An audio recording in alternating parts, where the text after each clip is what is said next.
this is Tucker Goodrich. I'm here with my co-host, Brian Kerley, and we are going to talk to Robb Wolf today. And if you don't know Robb Wolf, I'd like to inquire what rock you've been hiding under for the last decade or so.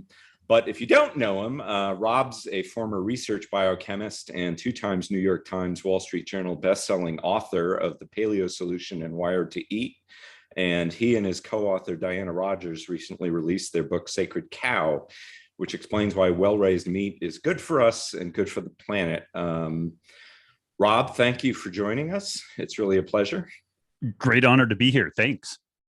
So Sacred Cow is a really interesting book, I think, in that it's anybody who's been in the online nutrition space for any length of time has encountered the argument that meat is going to kill you and that it's bad for us, bad for the planet. And this book is really an extensive rebuttal to that argument. I mean, it's almost, if you read it without understanding that context, it'd be kind of hard to grasp why you've written it. Is that a fair assessment? Yeah, for sure. And, the first time that at least an inkling of these ideas, I think, got on my radar, I was, it was around 2002. I was still up in Seattle, and I had a friend of mine. This was at a period of time when people could have differing ideologies yet maintain a friendship. So I had a friend who was vegan, and although I've always seen myself as this left of center kind of libertarian throughout all of my self-formative years, now apparently I'm a right-wing extremist, but at this time we were both pretty politically aligned. Probably the main difference was that he was very much into animal rights activism and veganism and whatnot, and I was at the budding stages of my paleo diet story. And he threw out this idea that, well, all these resources get misallocated to feeding animals. I was like, what are you talking about? Like, you feed cows grass, like that's got to be super thermodynamically efficient. We've had evolution for multiple billions of either billions or a couple of thousand years, for nature to figure this thing out. And, right. There's this highly efficient process of sunlight, plants, photosynthesis, grazing animals. And so that was kind of my first thought about it. There's got to be something really, really efficient to that process. And this was long before realizing that 2/3 of the Earth's landmass are grasslands, and they're amenable literally for nothing other than growing grass, or either growing grass and raising animals on grass, or turning them into strip malls and developments like that. That's kind of what you do with them. Most of them are not actually that amenable to cropping, to farming. So that was right. Maybe my first real thought where I started thinking about this from like an ecological thermodynamics kind of perspective. And then fast forward a little bit, in 2006, I had my first public debate at California State University, Chico, basically championing this position of meat as a favorable element to both the diet and the food system. And again, I was kind of tackling it from an evolutionary biology perspective, a thermodynamics perspective, energy inputs and outputs. And then finally, that kind of ethical consideration that although a vegan diet may at first look like it's less bloody or more death, less death attached to it, that it's not a bloodless affair, and it may actually be worse than a more animal-centric model. And so I've been hacking away at this stuff for quite some time. I have to say that Diana wanted to do this book a good 10 years before anybody would have given sufficient shits about it for it to do anything, as far as changing minds, turning the needle on things. Like we had to wait until there was enough awareness and interest on this kind of regenerative ag topic to even do the book. So we had been working on it. EAT-Lancet sort of turned into your marketing department. It really did. There was some interesting confluence of the EAT-Lancet, and then some things that have come early in the COVID spin up, and then have really ramped up subsequent to that, so that this is actually a pretty topical item at this point. When we released it there at the very beginning of COVID, it was still a fairly new topic, but like just the other day, the Daily Wire interviewed me about this stuff, and they were actually taking a very a hard critical look at the claims around like synthetic meat and Beyond Burger and stuff like that being sustainable. This is one of the things that they lead with. It's better for the planet, it's better for the environment. Kim Kardashian just came out as a spokesperson for one of these outfits, and it's fascinating because they just in a almost like a drive-by mugging, they're like, it's better for the environment. No substantiation, no data, and even worse than that, some of these companies have gotten into trouble recently because they've claimed this to their investors, and then when the investors turned around and asked for proof, they said, "Oh, it'd be a waste of our time to give you any proof." Right. Which is something the SEC really doesn't. I come from a Wall Street background, and the SEC really doesn't like to see people making claims and then refusing to back them up with data. Right. It's how to get fitted for a set of handcuffs, which couldn't happen to nicer, better people. But yeah, so I mean, the long and short is I've definitely been hashing around in this space for a long time, and with Sacred Cow in particular, like we spent an enormous amount of time working on the book and film, in part evident. Because I just didn't feel like the market was ready to even experience it. Paleo FX started in 2011, and it was maybe 2013 that Diana was really pushing me to do something, and I was just like, we're not ready for it. But the first time that we even had an opportunity to talk about these types of regenerative topics was maybe 2014, and it was in a back room on the second floor. And then the next year it was the big room, but upstairs. And then the year after that, it was the big room main stage, and so but that's still, it's a very niche, group of people. The folks are willing to spend money to go to a paleo nerd fest. And so the good thing about it is that it really allowed us to get in and work through the assumptions that we had made. We had a lot of assumptions that we were wrong about. Like we had this line drawn in the sand that pastured meat would be significantly more nutritious than conventional meat, and it just didn't end up being the case. Yeah, you go through that nicely in your book, that while there may be some benefits to it, it's not clear that the benefits are health benefits, or at least if you're going to go eat CAFO beef, you can add some sardines to it, and it's pretty much the same nutrient profile. Far better at that point. Right. No, that was a really, you're so disappointing in maintaining this open mind and being willing to go along and correct yourself and change your positions when you encounter contrary evidence. I mean, that's why I've become largely irrelevant in this space, and very, very few people listen to me anymore. Like I've noticed that it's the hard line in the sand, sometimes carrying a spear as kind of a prop, and just being very loud and obnoxious, and having a absolutely, this is the hill I will die on, and having several hills that one will die on is apparently what is necessary for relevance at this point. So I'm slowly drifting into anonymity and my whatever my next career is once all this stuff dies. So, yeah. Well, I don't think that's going to happen anytime soon. You've still got, it was really funny, just on a slightly off topic. My wife signed us up for Costco a little while ago. And so I went into Costco for the first time, and I've got a serious gluten intolerance personally.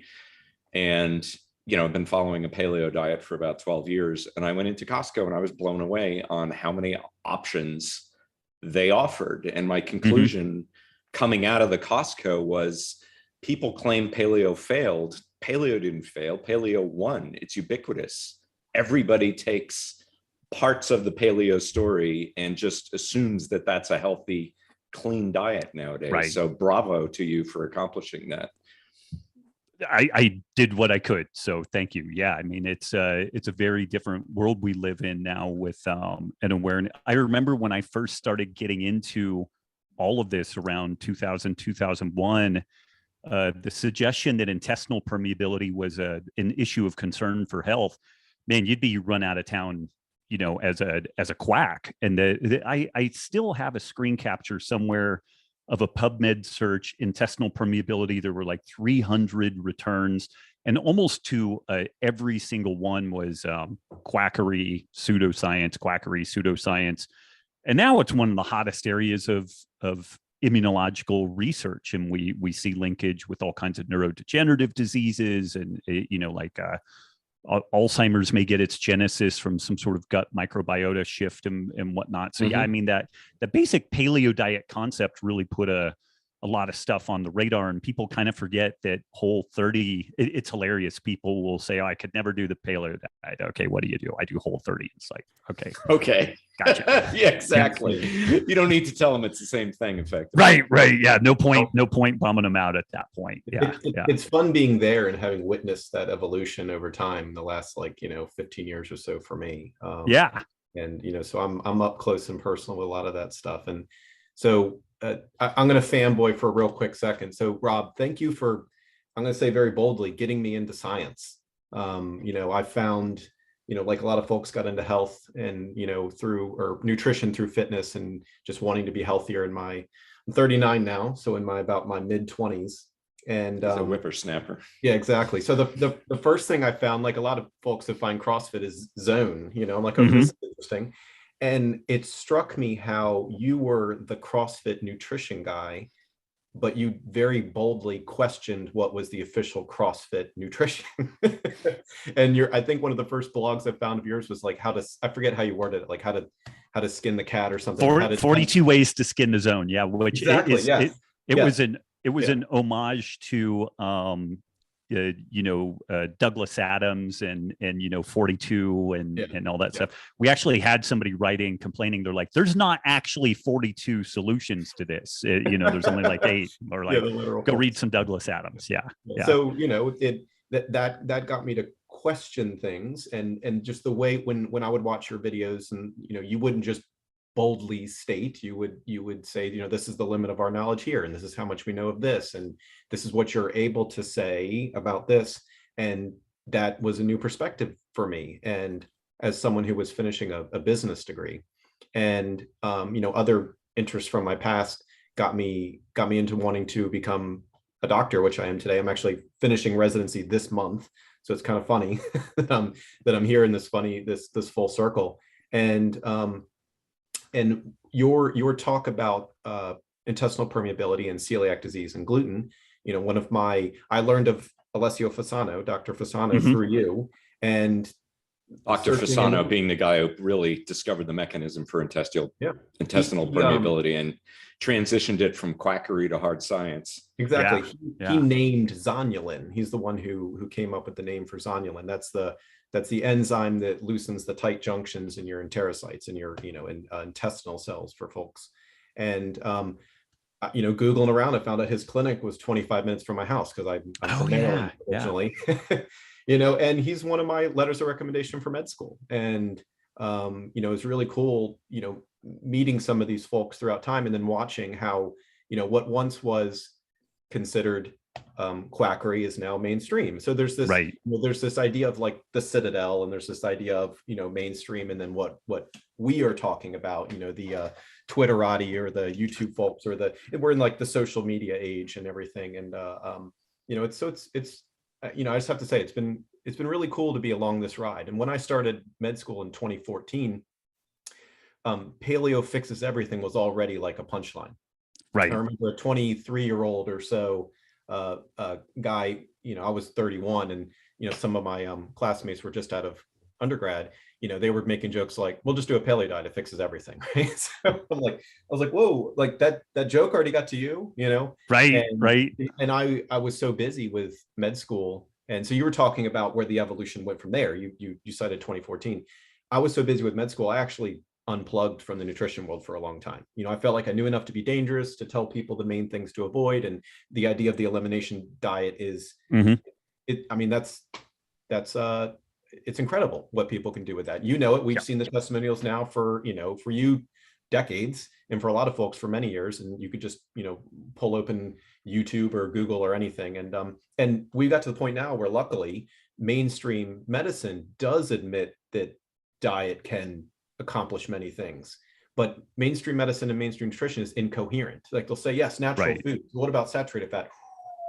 You know, like, so one hand will say other thing, while the other hand is like, not sure. You can find a cardiologist that does carnivore, but if you want them to talk about it at a convention, they'll probably go, I don't know about that, you know? So, you know, and that's where we find ourselves, is this strange time. So, well, you know, and the irony is, once I fade out of this career, I'll go get my physician's assistant, and then I'll be working for you. So the master will become the student, and, you know, this Darth Vader-esque thing. Yeah. Are you sure you want to do that? I'm it's funny. Like I still really enjoy what I'm doing, but it also feels a little bit like peeing into the wind at this point. And so I'm curious where I will be in the next several years. And before we started recording, we talked a little bit about the fact that I moved to Kalispell, Montana, and everything. What I've been noticing is investing in the people immediately in front of me.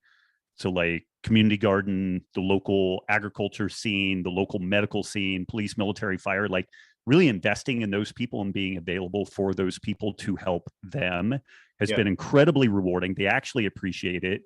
I don't have an algorithm that is designed to pit me against them right from the beginning, you know? So it's interesting that I would have never done what I've done without the internet and social media and everything, but there's an end to all books and all chapters and everything, you know? And I'm just curious when the return on investment of kind of doing anything other than maybe a podcast. I feel like the podcast is still a fairly pristine medium. You know, we can get some work done, and you know, folks can go as deep as they want to in it. But a lot of the rest of this stuff just seems like a distraction. And I feel like if I were to spend 2 hours and I went and talked to like, there's an outfit that we participated in a fundraiser for like local homeless youth. And I was like, oh, dude, I could actually do some good work there, like sitting down and talking to these kids about some better nutrition and also just some life experience. You know, like I came from a fairly broken family and have been able to achieve a little bit through this life. So I was like, what type of impact could I have on those kids versus, you know, duking it out on Twitter with people? You know, I turned 50 this year, and I was just kind of like, so how many more Twitter posts do I have before I'm dead? You know, and how much does that matter? Like, you know, how many well thought out counter repost days do I have in me? And then it's just gone. You know, it's literally like that Rutger Hauer piece out of Blade Runner. It's like tears in rain. It's just gone, you know? Well, I think you're underselling what you've done a little bit there. Could be. I mean, as I said, you and Mark Sisson and the other folks, you know, and Boyd Eaton and Lauren Cordain, all the fellows who've advocated for this fix to the human diet have had a huge impact. I mean, there's a lot of work still to be done, but it's been big. Back to Sacred Cow a little bit. I was really interested by the title. You basically got the title from the dictionary definition of sacred cow. I grew up, my best friend growing up, he's still my best friend, was born in Bombay from an Indian father and an American mother. And I was discussing, after I got into this whole paleo thing with his father, why cows would be considered sacred in the Hindu religion. And my hypothesis was that, which is of course where that term comes from. And my hypothesis was that if you have an Indian village that is mostly vegetarian and living on a cow, right? Yeah. Somebody kills the cow, they're all going to start to starve to death. They're going to be vegan now. Right. And that if you kill something, you know, if you're in a pre-scientific society and you kill something and everybody gets sick, you're going to turn around and say to yourself, wow, cows must be sacred. We've angered the gods by killing our cow. Right. And that yeah, sort of gets to, in an odd way, a double entendre in the title of your book, because it's the idea this vegetarian is going to save the world, sacred cow that you're poking at is also this idea that animals coming from the Hindu religion, where, you know, traditional Hindu diets always include dairy because they realized over thousands of years that if they excluded it, you would get sick. I shared an office with a Jain for 2.5 years, a practicing Jain. For those who don't know, this is the oldest vegetarian population on Earth, probably 5,000 years ago. And it was really interesting talking to him because I was kind of anti-vegetarianism. And I've never gotten a better explanation from anybody about the problems with a vegetarian diet. And they are well aware of it. And they view it as a sacrifice that they undertake for ethical reasons, right? The concept of ahimsa, you know, minimal harm. And when you came up with the title for the book, was that aspect of it part of your thinking, or? Yeah, I mean, we were thinking about a lot of different angles. Initially, we were thinking about kale versus cow. Like we were going to make it this very vegan versus omnivore kind of thing. And it's worth mentioning that the two books that I had written previously have done really well. The first book has sold over 1 million copies. It basically started the paleo diet genre. I'm kind of a unicorn author. I'm no J.K. Rowling, but like, if I want to write a book, generally, like it's fairly easy for me to go get the ear of multiple publishers and at least have some interest there. We shopped, and Diana, to her credit, although she hasn't made New York Times bestsellers list, she's been a very successful author. Like most books sell fewer, something like 98% of books sell fewer than 2,000 copies through their whole life cycle. So both of us are pretty well established authors, in the grand scheme of things.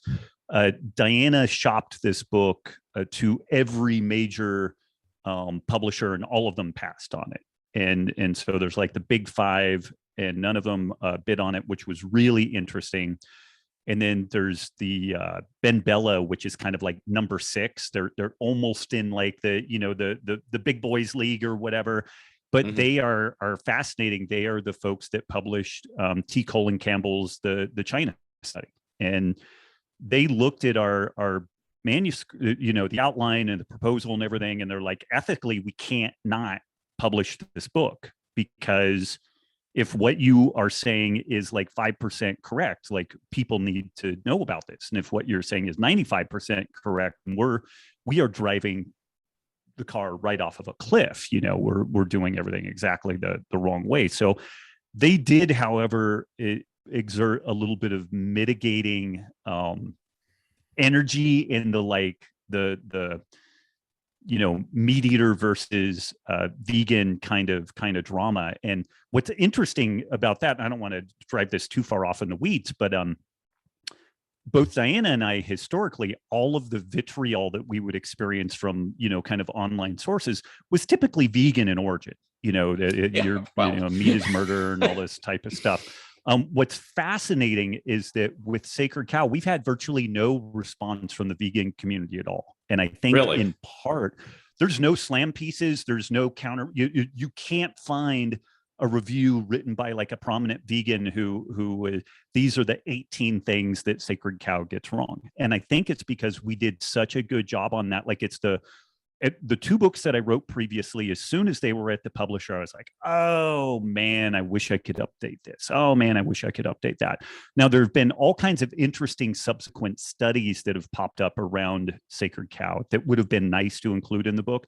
But as an epistemological flow, I'm like, this thing's still rock solid. And I think, again, it's because we took so much time to put into it. But the vegan community has not fired any shots across the bow with the book at all. And I think it's because we did such a good job that they just don't want anybody to even look at it. Like, I think it's good enough that they're like, just shut up, pay Ignore it. attention to it, because make a really good argument in that thing. Now, what's ironic, and this may cause you guys to want to like jettison this thing, or you know, whatever you want to do.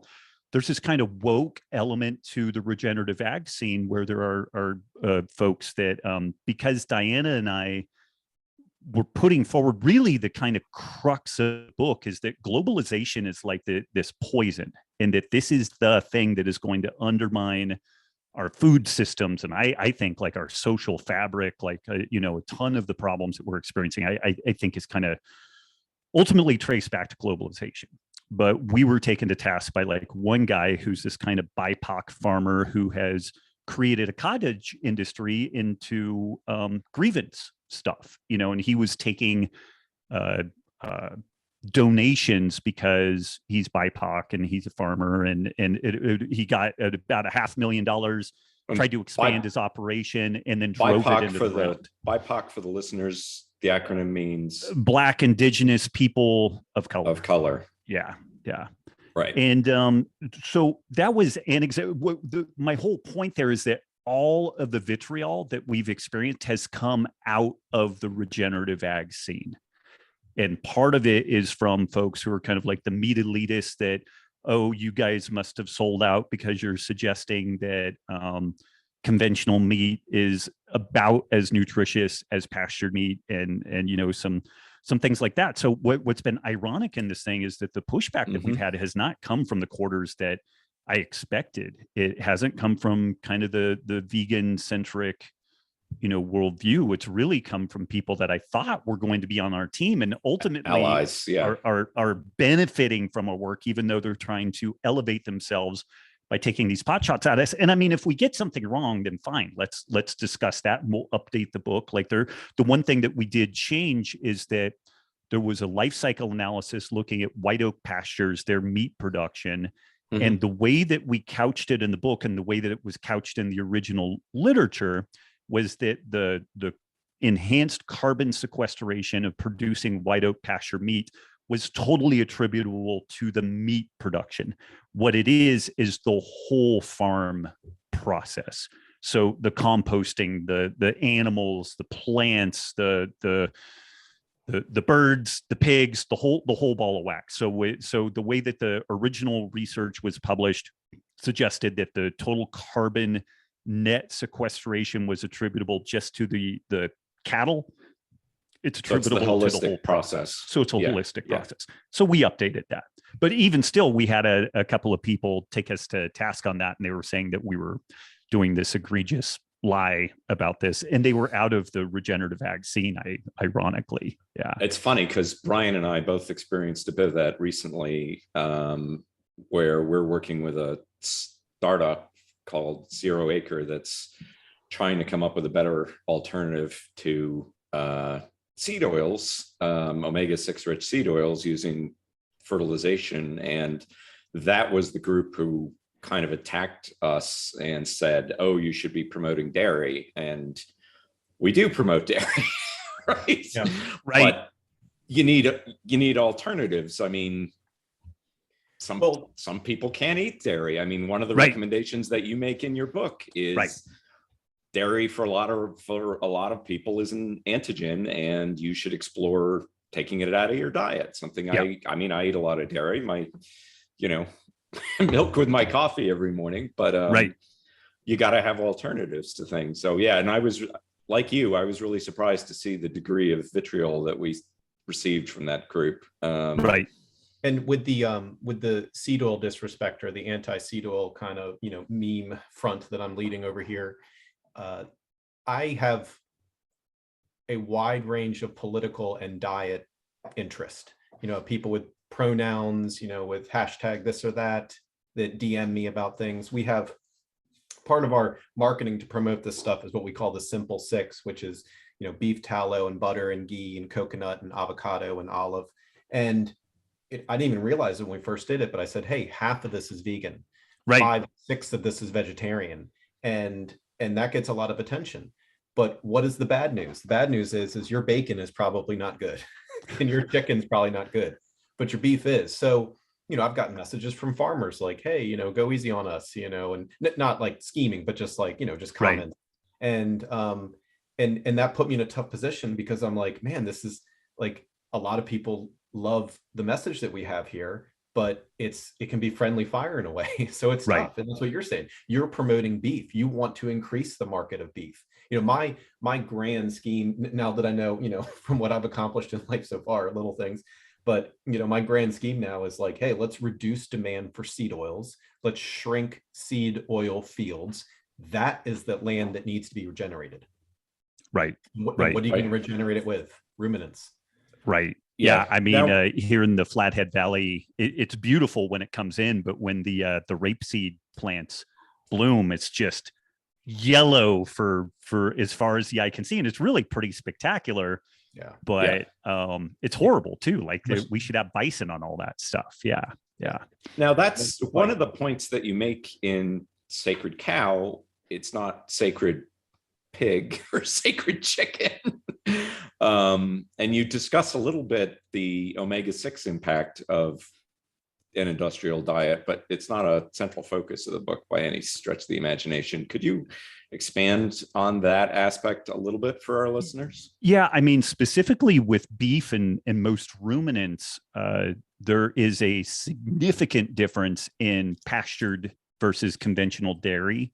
There's a significant difference in pastured versus conventional eggs. Wild caught seafood versus, farm seafood, massive difference in the nutritional profile. This is super from a fatty acid perspective. The fatty acid profile, even things like selenium. I mean, it's really remarkable the difference. This is very easy to establish. This is, a couple of spreadsheets cataloging what very evidence-based stuff. But then when we get down to the meat itself, with ruminants, they're just super, super good at upcycling nutrients. Like that was really kind of the light bulb moment when Diana and I were ruminating on what to do about this. For a while, we thought about just lying and saying, "Oh no, it's just as good." They're virtually on par, and maybe pastured is a little bit better. And just lying, and but the concern that I had was that a savvy vegan doctor, or really anybody, would go through our literature and read the primary resources. And if we had some glaring error like that, that we made a claim that was super easy to disprove, then it calls into question everything else. It's like, well, if they got something this obvious wrong, then why did we, what's the deal with that? But so in that example, and I'm is probably one of the worst people that have perpetuated this. Pastured meat has more omega-3, primarily in the elongated forms, EPA and DHA, than conventional meat. Which is what we need, of course. Which is what you need. The problem with that is I didn't get in and look at what quantification we were talking about. And it's paltry amounts. Like it's nice, the omega-3s that we get from ruminant animals, but with a nicely pasture finished piece of meat, you would need to eat 8 pounds of that meat to get the same amount of elongated omega-3s as we get from 2 to 3 ounces of salmon. So it's a boondoggle, like making it a hill to die on about the omega-3. And people will, well, what about the carotenoids, and what about this orange fat, and what about this, and what about that? All of that stuff is great, but what we're trying to figure out is, what does a global food system look like where we take things like crop residues and the leftovers from ethanol production, and we pump all this into these animals that are amazing at upcycling nutrients?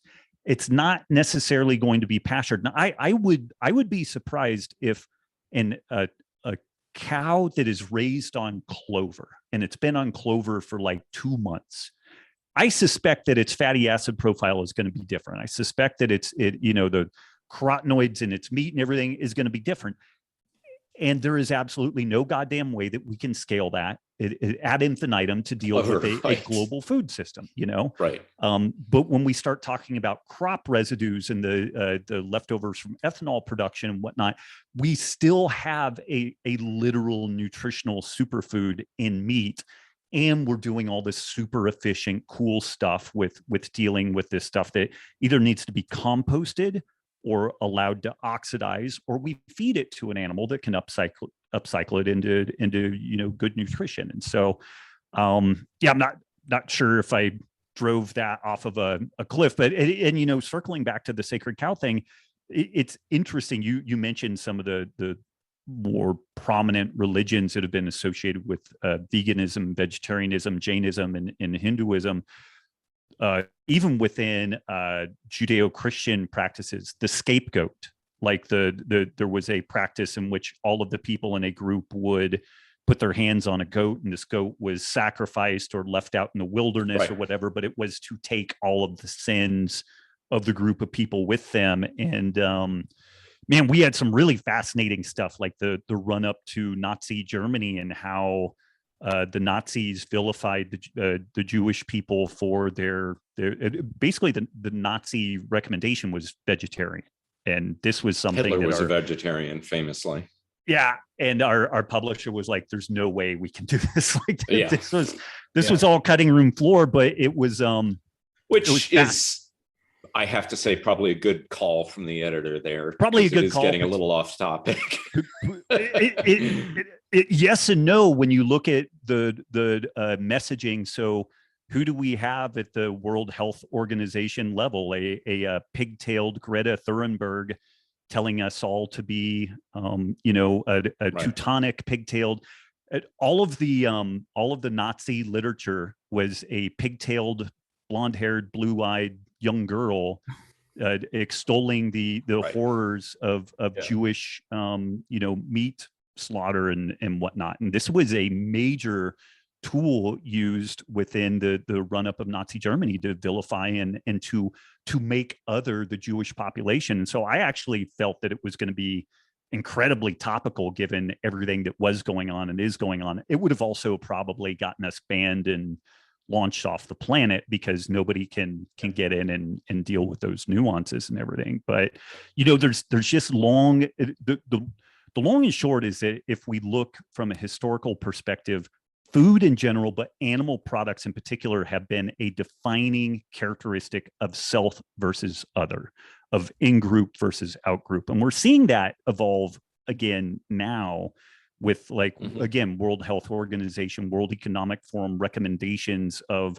reducing animal product consumption, of making it difficult or illegal to even raise animals in a reasonable way. And all the end goal is that we have more industrial row crop food system, more monoculture, and basically the intellectual property of our food owned by 5 or 6 giant corporations that all work in collusion together. It's basically a cabal that works together on this. But that is there's actually a lot of deeper meaning to the whole sacred cow thing, and we debated between sacred cow and scapegoat and a number of different angles on that. But there's a lot of kind of religious and social political stuff that informs what went into that. And it's kind of a bummer that we might release some of the cutting room floor material at some point, because the original manuscript was 600 pages long. It got whittled down to about 300 pages, but there was a lot of material in there initially. It's still a solid book. I mean, it's not a pretty beefy book. Read. Yeah. That's so that's really interesting. It brings the one thing I thought that you guys only kind of touched on that I think is a really interesting part of this story is that while the vegans claim to be trying to preserve life, if you look at the effect of their proposals, it's very anti-life. Completely. They're effectively objecting to life, understanding life even in the old Hindu idea of the circle of life, right? Where you are born, you die, you become food for the next thing. The Hindu idea was that you would rise above the circle of life, not that you would try and end it.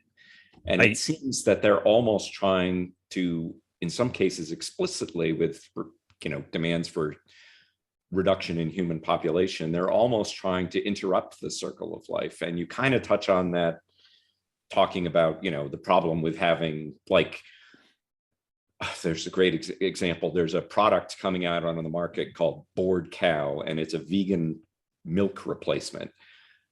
And I said, these cows aren't going to be bored if we get rid of dairy. They're going to be dead.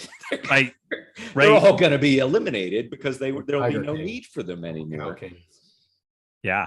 Yeah. And this carbon tunnel vision, this focus on this very childlike focus on carbon and carbon equivalent emissions, methane and whatnot, and absent any context around other externalities, like properly raised grazing animals can actually reverse desertification and restore ecosystems to a healthy situation and reestablish bird populations and a host of other animals. Grasslands need grazing animals. Most of the planet's landmass are grasslands. If you don't have grazing animals on them, and if you have grazing animals on them, it kind of makes sense to eat them. Versus just letting them get old and die because we don't have adequate populations of predators to maintain the populations within good boundaries in most places. And more to the point, if somebody's going to eat them, they're not going to live forever. They're either going to be eaten by us, by a predator, or by the bacteria when they die. Yeah. There's no outcome where they don't get eaten. Right. And this is, we talked about it a fair amount in the book, that this is,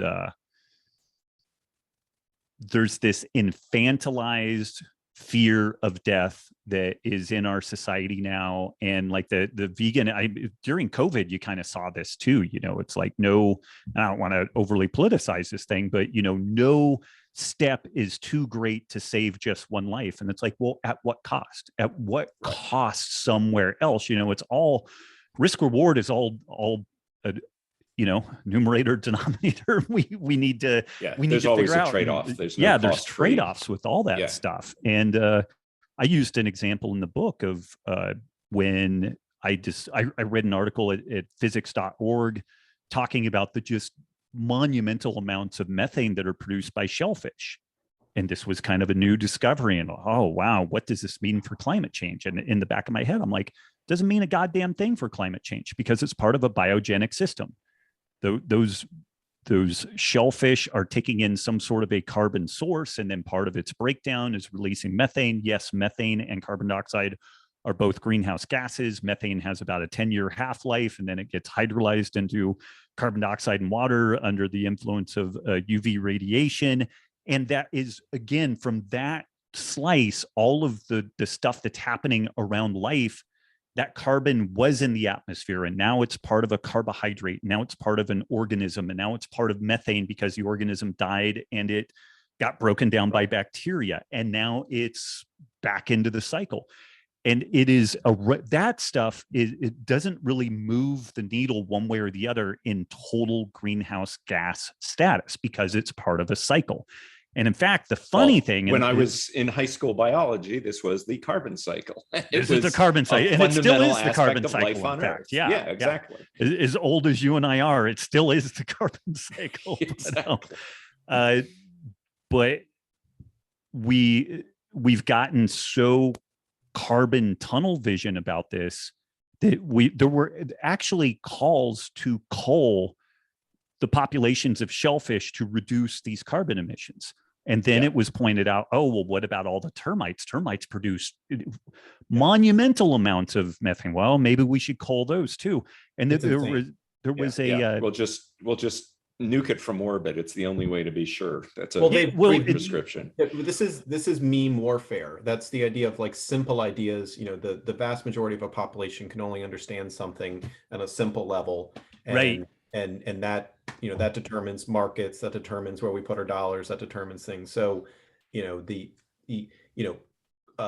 carbon bad, right? And that is the meme. Carbon, everything change. You have a hurricane and someone says carbon bad, right? That's how powerful the meme is. And part of the reason why I'm here is I'm trying to help. My bio on Twitter says propagandist, and then parentheses says the good kind, because I'm trying to think of the most simple ways of getting the message across. And you were talking earlier about them looking at it and saying, we have to talk about this. It would be unethical for us to not publish this. Tucker and I feel, and a lot of folks feel, that the evidence out there on omega-6, the polyunsaturated fat, which is, by definition an overdose with seed oils, there is tremendous data out there. And we're actually co-founding a nonprofit organization. We're going to call it Omega Initiative. Nice, clever name there. And the purpose of that will be a neutral area that's not, like you said, the books will end, the chapters will end. Well, the way you win is you become hard to ignore, and you bring people together. You bring all the physicians and the PhDs and the lay people and the researchers and everyone, so that it's not easily dismissed, so that something like the Crohn's and Colitis Foundation can go, oh, here, we can point to this, or, the whatever, they can very easily do this. And it's not just an author. It's not just something, and when I had that conversation with Tucker for the first time, I was surprised that, I kind of spitballed it, and I was like, oh, something doesn't exist like that. Well, we need to be the ones to make it, and, how do we bring the ball forward? You bring the ball forward by the market, face to face, like you were talking about, working with people around you, right? Absolutely. Make people's lives better. Be a good example. Also work on, the good literature out there, the books, some things that someone can point to, right? And then also the memes, like what are the very simple ideas? Like if you were just to say something and then repeat it and repeat it and repeat it. We are doing now with seed oils are bad, omega-6 is inflammatory. We're talking about regenerative agriculture. I've been working on branding it seed oil fields, right? Because there's also this negative connotation with oil fields, right? So that's exactly what it is. And I've seen other posts, out there in the ether saying seed oil fields. Someone actually did a drone footage of a rapeseed. I think he was trying to support it, actually. And he was talking about how beautiful the oil seed fields were. And I was like, I haven't seen that before, so it's starting to go out there, right? And, and that's how we're going to continue to change things. Like, yes, we won when you go to Costco, but how do you change the ingredients of the average packaged food at Walmart, right? Well, you get people to want seed oil-free food just like they wanted gluten-free food. And I think that the big companies were happy to do gluten-free because it seems like they could easily put some corn substitute in there or something, probably. Right. There's got to be a reason why they were so eagerly jumping on there, and I'm sure that it was market forces as well. But they're mercenaries at the end of the day. They don't really care what they sell you, so long as they're selling you something. And the bigger the corporation and the more dispersed its business lines get, the more mercenary they become. And they're like, I don't care if I sell you a hamburger bun made out of wheat or tapioca flour, right? What's my cost? What's my profit? Let's move along. And that's honestly a great thing, because they're very amenable to inputs from their customer base, as opposed to regulators who don't particularly care what their customer base says. Yeah, and I mean, to that end, instead of looking to the government for a solution, if we can shift buying tendencies, then the problem will shift without a doubt. Yeah. I mean, just avocado oil mayonnaise. Like, where was that 8 years ago? And now it's a thing, and a big thing, and it's in response to what was then maybe, it's funny how these things kind of cycle. Like when Matt Lalonde was still pretty hot in the scene, and the Kraken, the omega-3 omega-6 ratio thing was a big deal, and then it kind of went into I would say kind of a low simmer. And then I would say it's reemerged, and with even a deeper scrutiny to the topic. And I have to admit that I wouldn't say skeptical, but I was kind of like, so long as you get enough elongated omega-3s, I think you're probably pretty good, because I would look at epidemiological studies looking at nut and seed consumption, which seemed to be very favorable. And then I would say, and if people shift their diets generally in this kind of paleo-ish direction, I don't see them eating a lot of seed oils. So, but then, when talking to Brian, he starts dropping these things that sound eerily similar to my early experiences, where it's like, well, I just got this person who had all these problems to just pull this one simple trick, one weird trick. Right? Oh, hey, that one weird trick. Yeah. Which I always thought was hilarious as an avatar. Yeah. That's it. I think it's private. And I agree. Whenever particularly in medicine, whenever you say, "Oh, this is the one thing," you immediately stand next to a long line of quacks, right, who make that claim about all sorts of ridiculous stuff. But at the end of the day, we have this phenomenon where not only all the people on the planet have gotten sick in a short period of time, but all the animals that are associated with us have gotten sick in a short period of time. And claiming it's multifactorial, okay, really? So raccoons are getting fat because they're not counting calories? Right. That just doesn't, it doesn't compute. So you're almost at the point where it has to be a simple explanation because it's such a widespread effect. And, that said, one has to continue to follow the science. But the other point, so you kind of touch on that, but obviously it's not a huge focus in the book. But it's not a huge focus in the book. Make the point. Yeah, I mean, I probably did a deeper dive on that in the Paleo Solution, honestly, like 10 years ago. I think that I made that omega-3, omega-6 ratio a much larger issue at that point. And part of the deal with what Diana and I were up to also, again, the manuscript we turned in was 600 pages long, and we had to whittle it down to 300 pages. And also the kind of nutrivore, God, what was it? We shifted away from nutrivore. What was it? Sustainivore, I think, is what Diana and I tried to spin up as like a catchy phrase for this way of eating. But by and large, if you shifted that direction, you're going to have minimal seed oil, omega-6, anyway, in the diet. And so it was kind of like, if we can just get them going that direction, then we don't necessarily need to even talk a ton about that. Yeah. Right. Yeah. That was one of the, if I was going to push back on any part of it, it would be your section where you talk about what not to eat. And it's a pretty short list of things, but one of them is dairy. And I would have liked to have seen you say, high omega-6 seed oils are probably also problematic. Right. Well, we can. You get to it later on in that chapter for sure. But I would feel very comfortable putting that in there. Yeah. And I even think the dairy was because we just see so many people overeat dairy, when they're in that kind of attempt at fat loss. Dairy is really good at taking small mammals and turning them into large mammals. It's just goddamn good at that. And so from just weaseling in a little bit of a weight loss centric model and the inflammatory stuff, like I finally figured, I don't know if you guys can, but I had a rheumatoid arthritis flare earlier in the year that I traced back to dairy consumption. And I do Brazilian Jiu-Jitsu. It certainly can be an antigen to some people. There's no question about it. Yeah. But I had been motoring around with hand pain for about 4 years. And I was like, oh, it's just jiu-jitsu. But then I had a really, really bad flare, like super bad, scary bad, needed prednisone and everything. And I did a super hard elimination diet. And then I reintroduced dairy. And the next hour, my joints hurt. And went a couple of days, pulled it out, reintroduced it, did that about 6 times. I'm like, son of a bitch, So, yeah.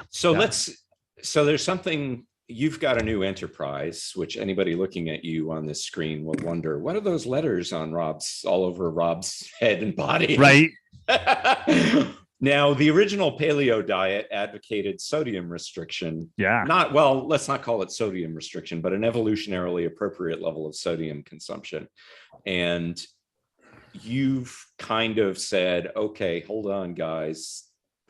I've started playing around with you all were kind enough to send over a box of LMNT to me, and I've been playing around with it because I've been kind of going back and forth with salt consumption over the years. How did that, just tell us briefly how it started and how that's going? Man, it's tough to do a really succinct story on it. So I've been tinkering with low carb diets for 23 years now. It's 1998 when I first got into this. I had ulcerative colitis so bad that I was facing a bowel resection. I'm about 165 pounds right now. I was down to 125, 130 pounds from malabsorption from ulcerative colitis. So if you imagine 40 pounds less of me, like it was pretty rough go. And this low carb, keto, paleo type diet saved my life. I've never been perfect. I think the reason why I've stayed in the game and to the degree I've been effective at helping other people is I'm like the toughest nut I've ever had to crack. Like I still have some gut issues, still have some other inflammatory issues, and it just keeps me in thinking about this stuff. And so cognitively and blood sugar control wise, I feel great on a low carb diet, but doing jujitsu and CrossFit type stuff, like very glycogen dependent sports, it sucked. Like I never had that low gear. I would tend to overtrain. I'd have sleep disturbances. And I just kind of went, C3PO on this. So it's our lot in life to suffer. And this is just it. And my life kind of sucks. And, that's what it was. But I kept poking around and I would search for Brazilian Jiu-Jitsu ketogenic diet. And what was really funny is I would search for optimal diet for Jiu-Jitsu, and hands down, the one that came back most was paleo. It was like starchy tubers and fruit. Well, and it wasn't just mine; it was my stuff. But inevitably, I was like the link back to it. Oh, Robb Wolf told me to. But just empirically, yeah, it was like all these people were at super high levels, winning world championships. Oh, my weight cuts were easier with paleo, and I'm like, well, fuck, I can't do paleo because it doesn't work for my blood sugar control, And so there was some irony there. But now, are you saying you can't do paleo because even a little bit of carbohydrate was messing up your blood sugar? Not enough to move the needle on that like glycogen dependent physical activity. If I ate enough to do that, then I started getting blood sugar dysregulation and weird gut stuff too. This is where I've kind of migrated a little bit more carnivore, like fiber, just a raw green salad. As much as I love them at the lips, like it just blows me out. And it's done that for 20 years. And I was so ingrained in this idea that I needed to eat fiber that I didn't realize that it was probably exacerbating some of that low level ulcerative colitis. And so I just kept poking around and I found some folks that were doing jiu-jitsu at a high level, mainly women, ironically, and they were on a ketogenic diet. And they were all part of this group called Ketogains. And I started checking it out, and these Tyler Cartwright and Luis Villasenor, the founders of Ketogains, and I started kind of stalking these guys, and they were foolish enough to invite me to one of their live events, and I gave a talk and got to know them, and really the whole thing, in addition to them being really cool people, is that I wanted them to take a look at what I was doing and figure, unfuck what I had broken, basically. Right. And, free consultations. Free consultation, basically. Free consultation. Just one year of stalking to get to that. Hey, how do I go beyond paleo? Exactly. Yeah. And so I hung out with those guys and I kind of presented what I had going on. I feel good cognitively. I have good blood sugar control. Bunch of these immunogenic things are dealt with when I'm eating this way, but it's tough to fuel high intensity activity doing this. Yeah. And they were like, oh, your protein, carbs, fat are fine. You need more electrolytes, specifically sodium.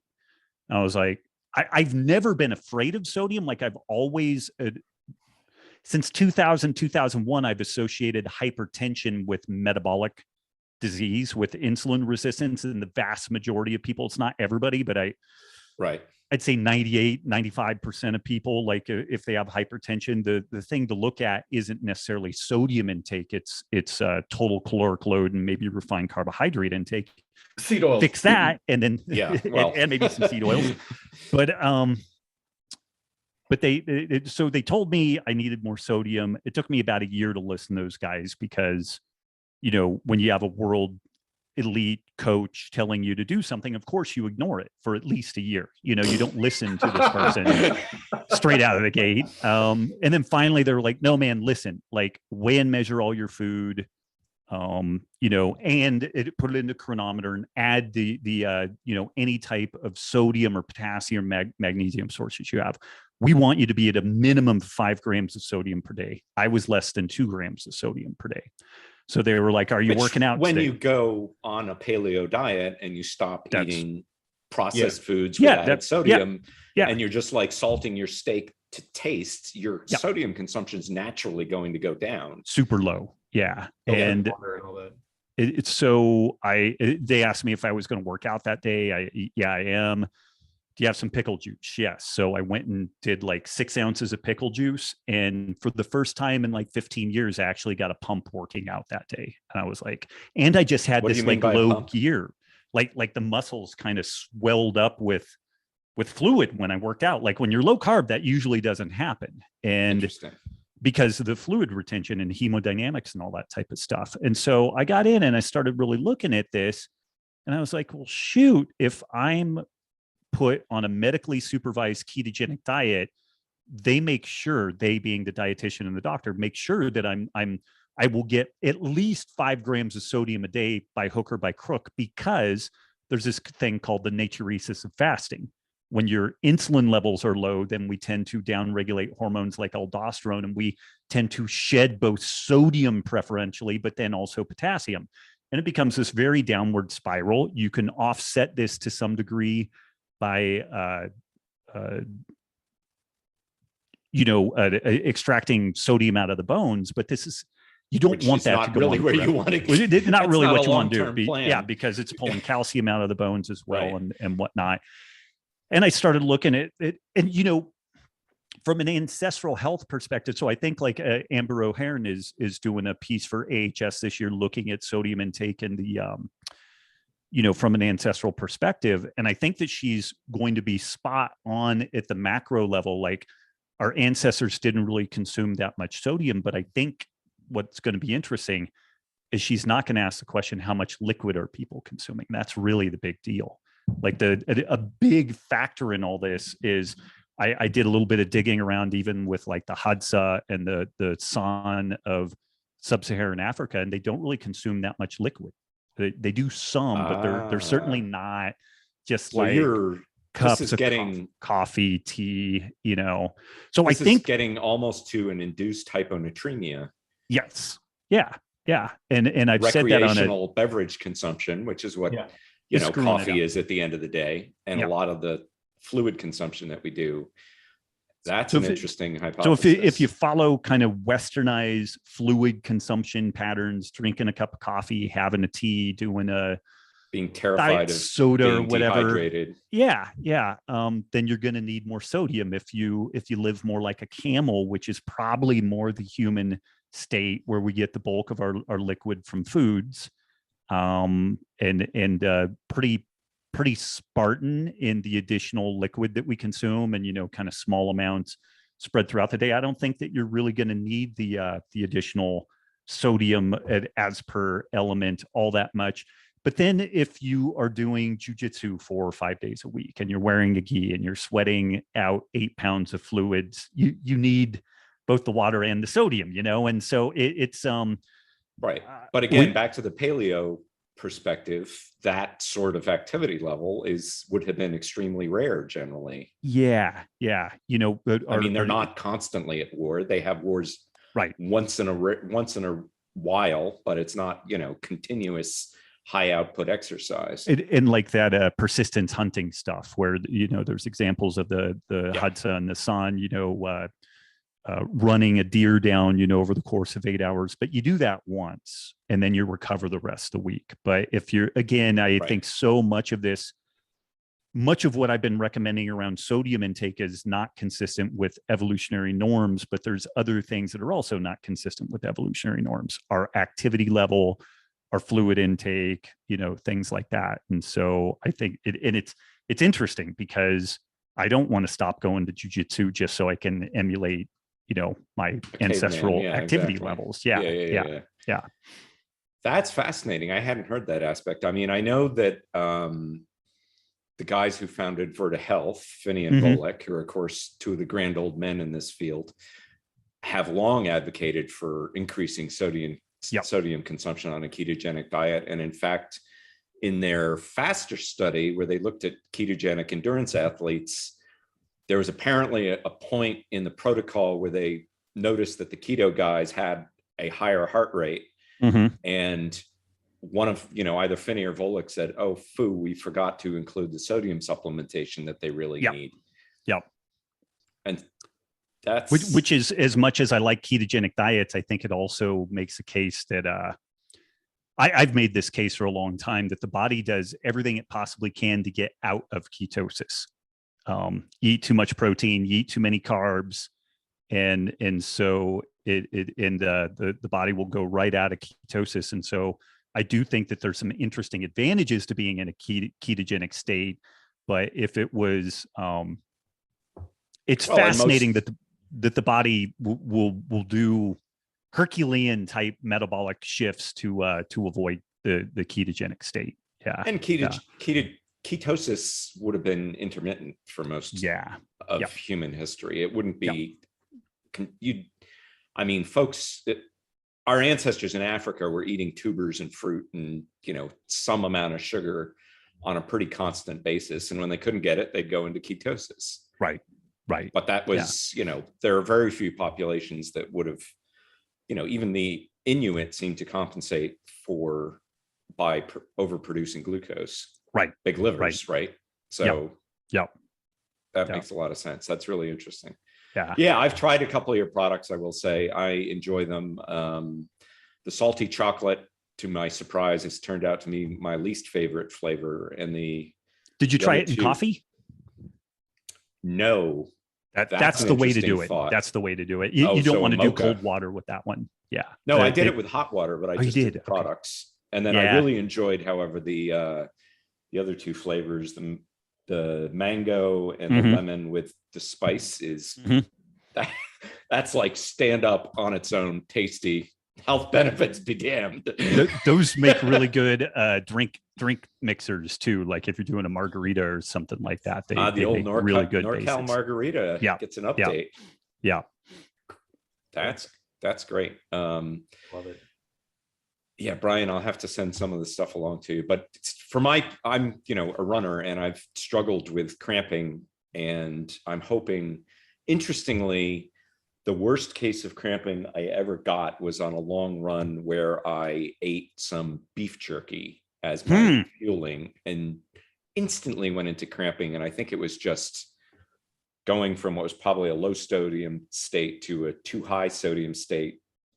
My feet started cramping. It was brutal. And I wound up drinking like gallons of water as I was running along. So I've always been a little leery about excess sodium because of that experience. But it makes, your point about an induced hyponatremia. It's very in line with what Tim Noakes was talking about in his book, Waterlogged. Yep. Yeah. And there's more of a bodybuilder guy, Stan Efferding, who, of course, maybe I know Stan. Yeah.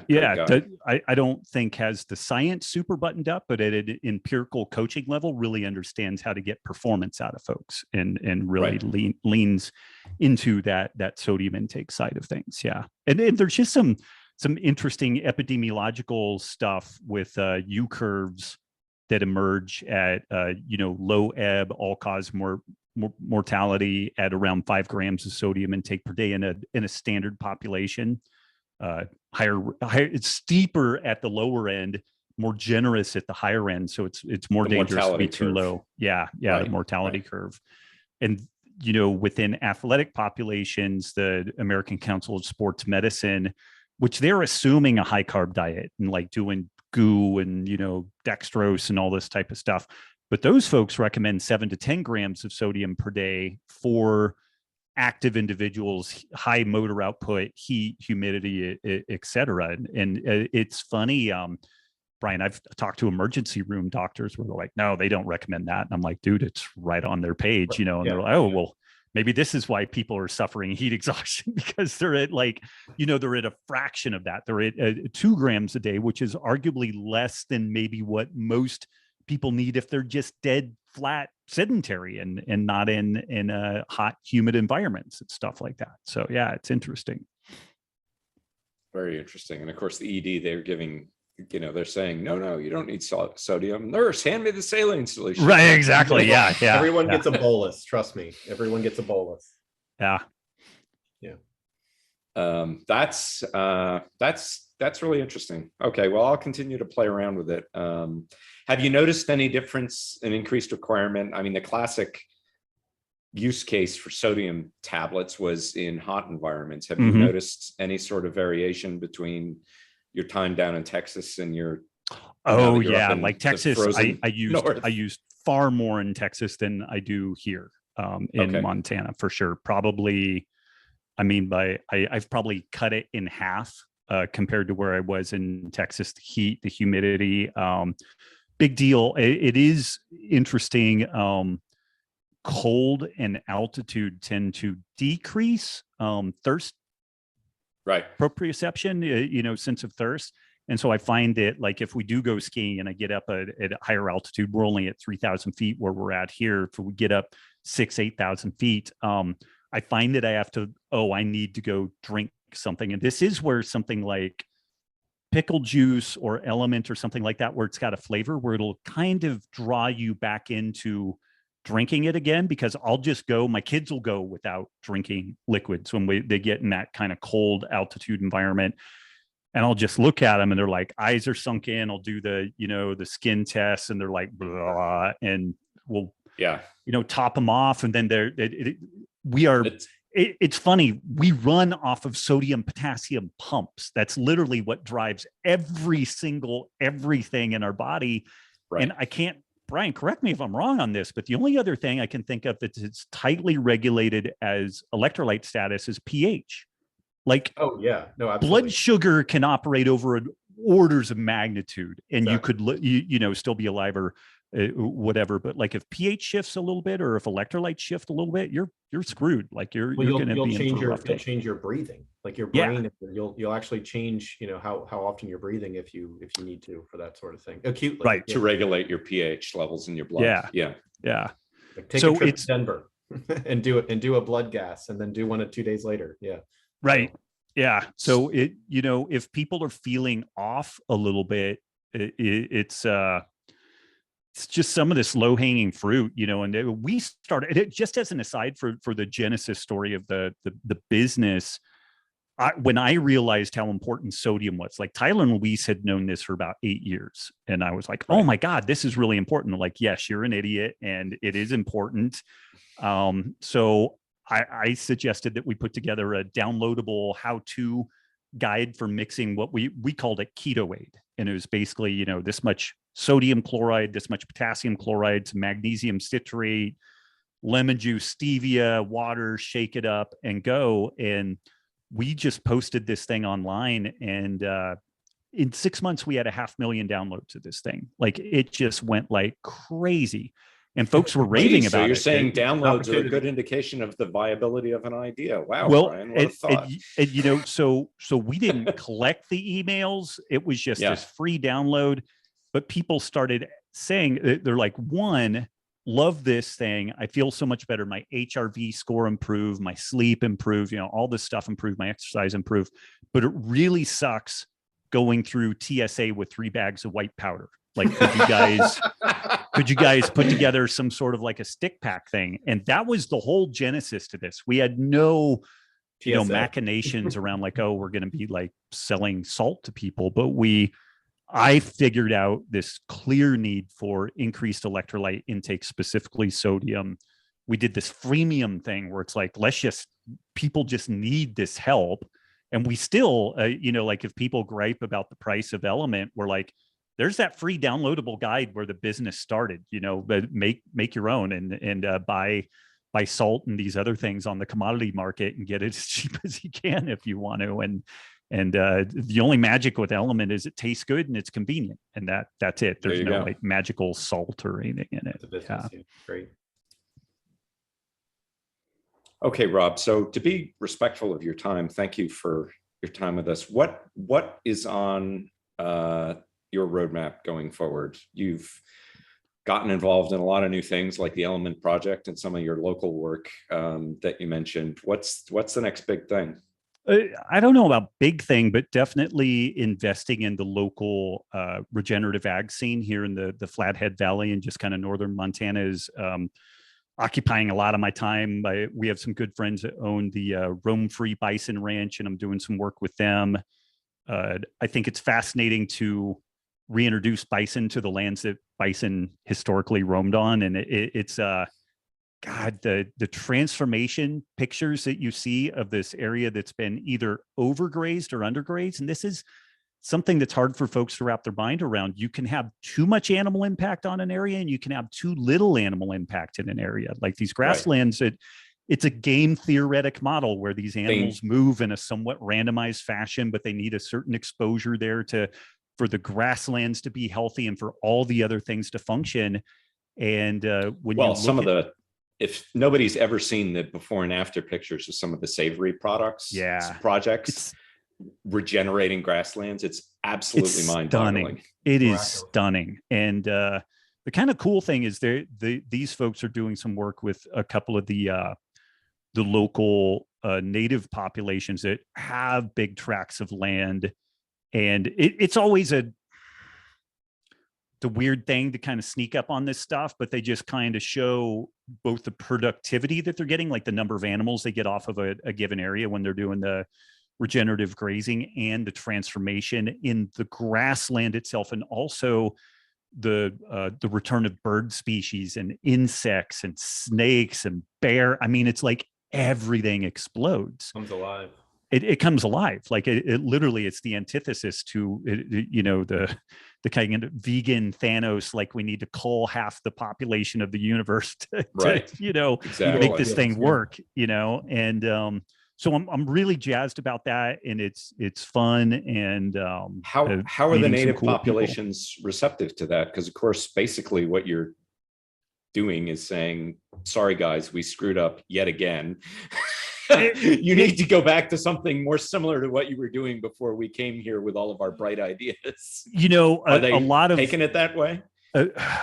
That's like John and Brittany, who own the Bison Ranch. That's their story to tell about how they're navigating all that. And clearly you have to do it in a very sensitive way. But I think part of, like when you're doing, say, like some portable electric fencing or moving the animals around, a question comes up. It's like, well, why do we need to do that? And it's because it is fenced, so they can't just move.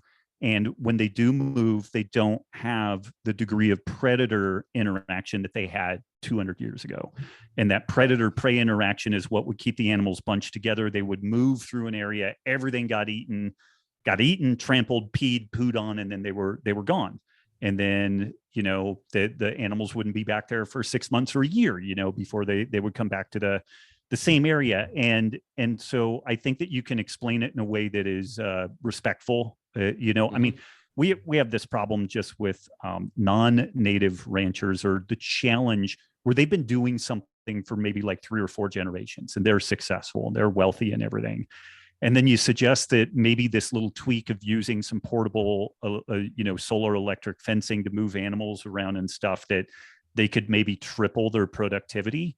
And they think you're full of shit, and rightfully so, straight out of the gate. But this is then you start suggesting, hey, how much do you spend on antibiotics for your animals? How much do you spend on peripheral feed for your animals? And you may not need any of that. And what will that do to your profit margin when you can also, your inputs are less and your profitability is greater because you can charge more for a premium product? And they think you're selling a pipe dream, but it takes a little bit of work. They're going to listen to the argument at that sometimes the ego is so strong that even if they're like, well, I'm just going to keep doing it the way my grandpa did it and everything. And so you've got stuff like that, but it's interesting, folks. It's really important work. I mean, being a good dad and a decent husband, and not pissing my wife off such that she covers me in steak and honey and puts me on the back porch for we literally have grizzly bears in our neighborhood. So, it wouldn't take long for one of them to dispatch me, but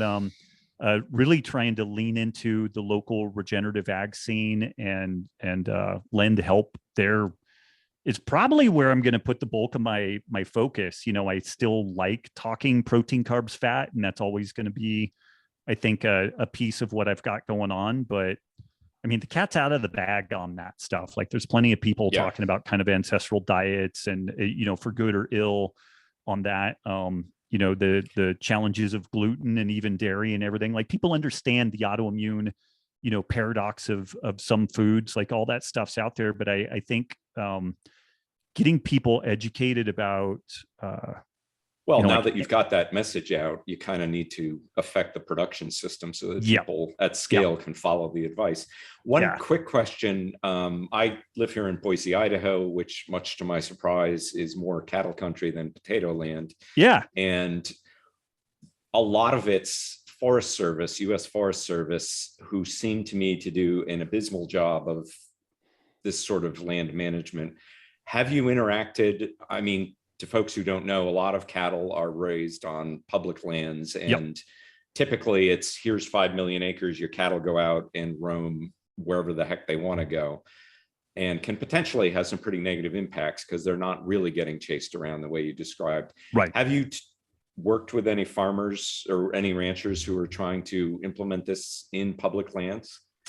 I know folks who lease from both public, like they lease public and private plots as part of what they're doing, in addition usually to owning their own land. The savvier folks, they'll lay out the portable electric fencing and they'll paddock it out because they just get more efficiency out of it. Like they just get more. One of the cool things, and it depends a lot on, Joel Salatin can speak to this at a really high level, but if you graze an area, if it's at the right time of the year, you might get the grass back such that it can be grazed a second time in that same year. And then if maybe you get some late summer rains, you might get a third time that year without overgrazing it, but you've got to use this portable electric fencing to really demarcate the time that the animals are on it, and to keep, the mob grazing, so that they eat everything. If they're allowed to just kind of go where they want to go, they eat the choicest stuff, and then they will tend to overgraze the choice stuff. Invasive weeds and noxious weeds and stuff like that tend to get avoided. And so those things will proliferate, and you end up desertifying an area. So I do know that the savvier people will do that extra work because it ends up benefiting them ultimately, because they get more productivity out of that area, and the land ends up improving, even though it's not their land. If they're going to lease that over any type of a long-term deal, and they're able to double or triple if you improve the density of the grass and the grass roots, then you retain more water and you grow more grass the following year. And it's this like awesome feed forward mechanism. Yeah. This beneficial cycle. Yeah. I mean, even if it's not the land that they own, if they're just leasing it, it behooves them to take good care of it. Yeah. Yeah. Right. No, that's great. That's really an amazing story. I'd like to see. I've not gotten into that in this area, but you drive around, Idaho's high desert mostly, and you see these, like 6 cows. You're on land with you can see as far as the eye can see, and there are like 6 cows out there poking around through the sagebrush. So I'm kind of interested to see after this conversation, if anybody's trying to. I'm sure somebody is. I'm sure somebody out there is a Savory Institute hub, and somebody's gone to the Smith, training that he provides and whatnot. It's this is just kind of an interesting aside, but I remember in 2008 we had the near economic meltdown, globally. Oil prices spiked to $150 a barrel. That made feed at night. There you go. Terrible. And what was fascinating is conventional meat producers started culling animals and just like plowing them into the soil because they were too expensive to feed, and there was a glut of short-term glut, and so you couldn't sell them, and so they literally would just kill them and like compost these animals, which is like hard to even imagine. But the grass-fed producers were completely unaffected. And what was hilarious because of the higher demand for the product, because they just feed them grass. They weren't grain finishing and all that. And even in the grain finishing, I'm not as anti-grain because it means a lot of stuff. It can mean the leftovers from like ethanol production and a host of different things. Like can be a lot of stuff.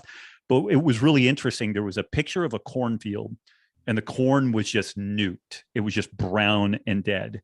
But there was grassy weeds growing everywhere around there. So the native species were fine. They were like having a smoke and a cup of coffee, and they're like, this is great. Like, I love this. This is amazing, and there was plenty there to feed animals if you were dealing with native grasses, and with the native environment. And so I think that if any good comes out of like COVID and these supply chain issues, which I think are only at the beginning of what's going on, it's going to force some resilience. It's going to force some people to really look in at decentralizing food production again, and localizing it. And we should still take advantage of our Costco's and our Walmarts and everything. But at some point, there's just your local Walmart needs to be part farmers market more than what it is now. Like, they need to start sourcing more of their stuff legitimately from local places. And so much, it's so something just Whole Foods used to do, and they kind of have gotten away from that because it's more expensive to do that than to have a single source for something. A little harder to control, but I think that well, a ton of different things on that. But that, so if there was one additional thing that I'm really going to be working on, it's trying to help expand the access to mobile slaughter units that are FDA certified. It's a very expensive thing to get in. It's about $500,000 a whack to get in. But there's basically a monopoly on access to slaughter facilities. And the big players will just buy up space at these things. They'll be empty. But if you're a local small-time operator and you want to get in, your competition. Yeah. And so, that's something that I feel really passionate about. It's expensive to get into it.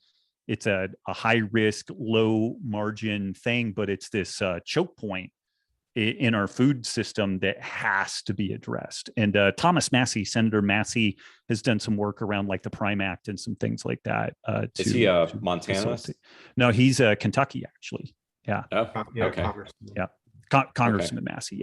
Yeah. I've talked to the phone call I have to make after we get off this is to a rancher who just rang me, the fellow I participate in a beef share with. And he's talked a lot about how tough it is getting slots to slaughter cattle recently over the last couple of years, and what a big problem it is. And, guys literally are left with the choice of having to, apparently here what they do is they just leave them out in the range and they die over the winter because they can't bring them to market. And as beef prices are going up, as your book makes the point very eloquently, ground beef compares favorably in price as well as nutrition to basically everything else in the supermarket. Yeah. And it seems just criminal that we would be leaving food out in the middle of an inflationary boom, right? Leaving food out on the plains to die. It's just crazy. It is criminal, and it's completely engineered. And and that engineering is kind of getting worse. So that's definitely more of the stuff I'm going to be focused on in the future. Yeah. Let's make it harder to ignore. Let's raise awareness and make all this harder to ignore. What I love about regenerative agriculture is that the words itself thinks past the sale. It shows there's something out there that needs to be regenerated. And we're going to meme that, we're going to market that, and we're going to keep pushing that, and we're going to, people are going to hear it. So looking forward to it. Awesome. Rob, thank you so much. Thank you guys today. It's been a real pleasure to talk to you. Huge honor. And I can't wait to hang out with you guys in real life at some point. Amen to that. I'd love to hoist a Norcal Margarita with you. One of these days. With some LMNT salt in it. Yep. I love it. Let's do it. Great. Thank you so much. Thanks, guys. Take care.